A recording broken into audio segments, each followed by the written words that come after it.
总统赖清德伫担任市长时期所推动的山崙智慧绿林科学城，伫中央部会、立委以及市府团队努力之下，如今迎来骄傲成果。你将台湾打造成为人工智慧岛，也是赖清德就职演说政见之一。台湾伫 AI 产业发展上占尽天时地利人和。赖总统也期待大台南 S 廊带强化国家的竞争力，和世界拥抱台湾。要感谢行政院各部会大家一如刚刚吴成文主委所说的，其实这是各部会，包括数发部、国发会、经济部等等，大家共同努力所推动的结果。那另外我也要感谢黄伟哲市长率领的团队包括赵庆惠副市长也在场，市府团队今天都在场，因为是一棒接一棒过去我固然在台南市场内有一些规划跟推动，那后续就是黄伟哲市长接棒起来，他也很称职的。那刚刚吴成文主委也特别提到，哇 ，AMD 要来，背后的一段故事是黄伟哲市长跟林俊宪委员特别去苏家去拜托了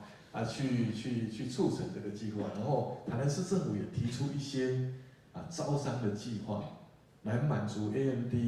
甚至未来其他国际级的科技大厂来到台南投资的这个需求，我觉得这个都是非常好的事情。那我们也给伟哲市长跟他的团队一个热烈掌声。